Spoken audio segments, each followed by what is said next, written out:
Hey everybody, Bumps in the Night here. Long time no video, I guess. I know I said I was going to do more of these, but then I moved.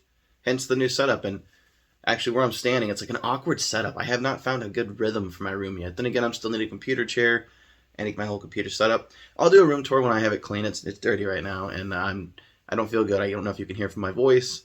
The joys of working in healthcare. For those of you who don't know, my brother lives out of state. He lives in North Carolina. My mom went to visit my brother after Christmas, and she happened to make a few stops. And what she found is what I'm here to show you. So she stopped at McKay's bookstore, and in my last video where I did that Tennessee pickup, I had a stack like this big.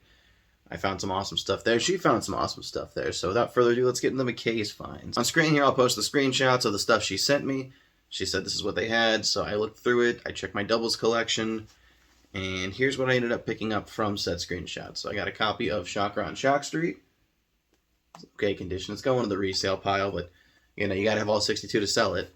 How I got my shrunken head. It's actually in pretty good condition, minus like the lines on the spine here. So it looks like it was read hard maybe once, but overall in decent condition. A copy of Monster Blood 2. And last but not least, I got a copy of Return of the Mummy. So overall, not a bad McKay's haul. Decently priced, and they're all in pretty good condition.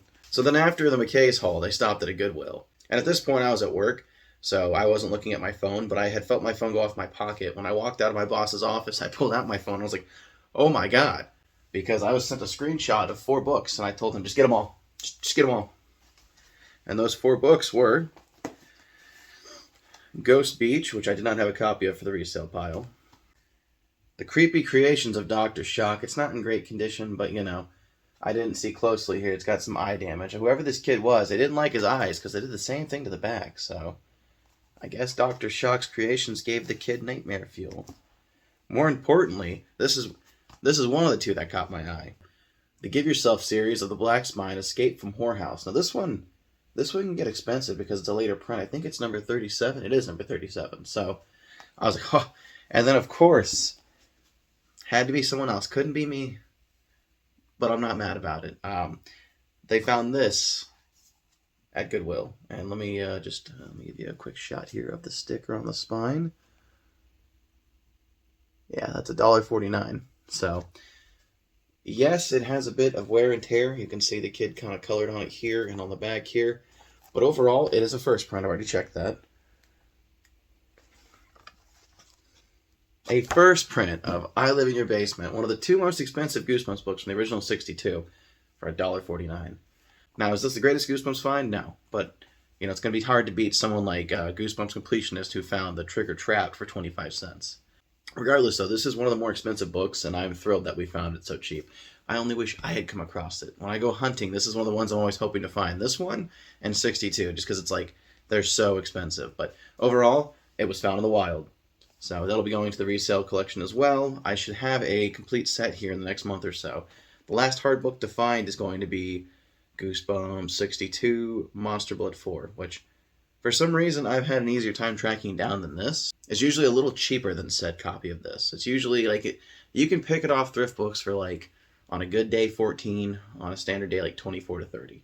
This one, however, if you're lucky, I'll scoop it for 20, and that's in a rough condition.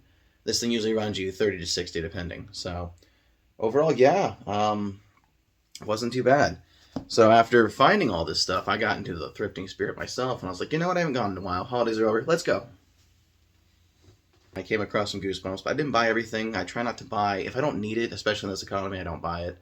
If I don't plan on flipping it or doing something with it, then I don't pick it up. But I did pick up a copy of the 2003 reprints. It came from Beneath the Sink, The Ghost Next Door, and the most important one, Stay Out of the Basement, with the Tim Jacobus artwork. So, I also picked up a copy of Michigan Chillers number 14, Bionic Bats of Bay City. I recently started collecting the Michigan Chillers. I like the art, I like the concept. I was like, you know what? I do enjoy young adult horror and children's horror, so I'm going to pick it up because, you know, they're fun.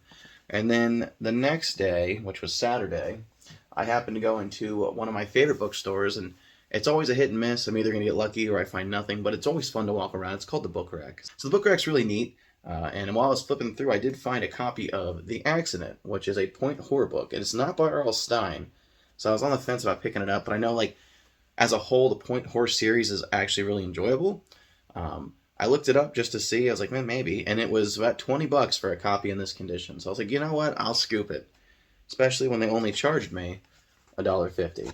Now you can get a copy of The Accident reprinted in like a newer like style because they reprinted all that '90s horror, like the Fear Streets and the Point Horror stuff. But if you're a collector, this is the one you're looking for because it triggers that nostalgia. So yeah, The Accident. I think I'll give it a read, and it's either gonna end up on the shelf or it's gonna end up on eBay. But one of the two, it's got a new home with me for now. So yeah, that's really about it. Honestly, I wish I could tell you what I was working on. Because I don't want to associate it with this channel. Like, I'm not trying to mix, it's hard to explain. Just know this. I've got another YouTube project that is not this channel, and it's actually doing well. It's doing so well, it's hit monetization. That's all I'm going to say for now. So I've been putting a lot of effort into that, and actually it's done so well now it's spawned a second channel because you know me, I just can't stop creating channels, I guess. Yeah. So anyway, that's not important. If you find it on your own, great, but I'm not plugging it here. It was more so just kind of like plant the seeds and see if they grow, I can tell you I'm working on the second episode of Goosebumps Beyond. I've been typing the script in my free time. I'm actually really happy with how it's turning out, and it's going to be a while before it's done, but I promise you this, just like the first episode, it's really well thought out, it's really enjoyable, and the pacing's really well. So when I finish it, hopefully you'll enjoy my take on a sequel to Stay Out of the Basement. It's called Don't Go in the Attic. So with that being said, thanks for watching. Maybe toss me a sub, or don't. I'll do a room tour soon, because I'm sure you guys are real curious to see what the rest of it is. It's different, but I don't hate it. It's only for a year anyway before I move out of state. So, yeah, with that being said, thanks for watching. And remember, you never know what goes bump in the night.